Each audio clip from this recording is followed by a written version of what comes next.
was not able to make those decisions because I was in shock. So the person whose vehicle I jumped into called 911. EMS came out to the site, and I was hiding underneath the glove compartment, curled up in a ball, because I was afraid that he was going to get me. And I went into the EMS car, the ambulance, and they began to put bags over my hands and try and calm me. At that time, a police officer came into the ambulance and began asking me if I was a prostitute, if I was a drug user, asked me what was I doing in a car with a stranger. The ambulance driver then asked him to leave the ambulance so that she could get me to a hospital.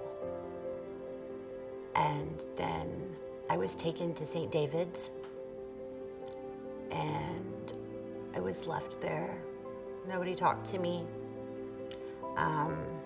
Of course, they wanted to gather evidence, so I wasn't cleaned up. I didn't have a shirt on, and I was covered in blood and leaves. And then, SAFE showed up, and the hospital advocate was there, and they talked to me. And then a nurse came in and offered me her cell phone to call a family member, and I was able to call my sister in Galveston, not even in Austin.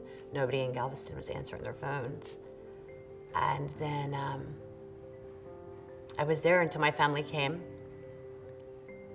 And when my family came, I went home the next day in a cab. And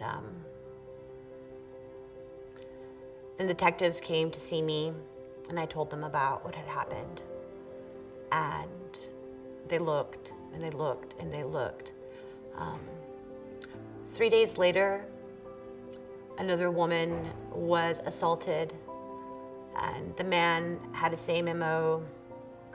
He had the same vehicle was described, and then they put out a bolo. And 1 month later, he was pulled over, and I identified him on a lineup. And then in 2008, we went to court. So the trial was nothing like I thought it would be.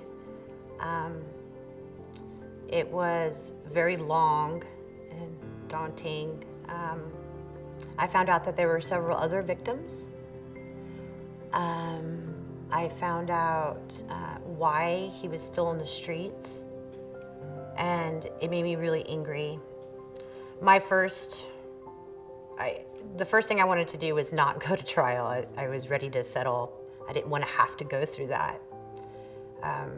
DA was letting me know that anything and everything that I had ever done was probably going to be thrown into my face, and that they were going to go after my character.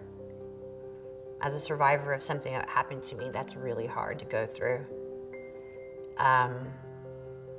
But when I learned that there were other women, I could not take it to a trial. I didn't ever want anybody to have to go through what I went through. And they prepared me by letting me know, they're gonna say this, they're gonna say that. And, but of course we had DNA and pictures of all of my wounds. And so I went, it was a week long. Victim services with the DA's office was so supportive. They made it so much easier. Like anytime I had a question, or anytime they'd call and say, okay, it's this Wednesday, and then it wouldn't be, that went on for a long, long time. I was assaulted in 2006. We didn't go to court till 2008, so it was 2 years of just crazy, like, we're gonna do it, we're not, we're gonna do it, we're not. So it was very emotional, extremely emotional on me and my family. I quit working. I didn't have a job. I couldn't deal with all of the stress. Then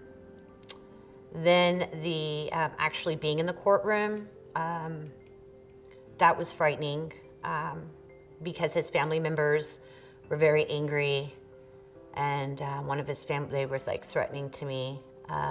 They were banned from the courtroom. And then I was just kept in this little room with all the other women who he had attacked, and met them and heard their stories and what they were doing now. And it had been going on for so many years that when I was in the courtroom and I was seeing him, I mean, the distances was very similar to how we're sitting here today. It wasn't too far away. And to face that person and to tell everybody what that person did to me, I didn't care at that point. I didn't care whether I was gonna win or lose. It wasn't anything about that. It became about me. I was not going to be silenced by this person. I wasn't gonna be bullied by this person. And I was going to talk about it, and I was gonna let everybody know the truth and what happened. And I did that, and after I did that, of course, they gave him 2 life sentences, and he's in prison for life now. And I'm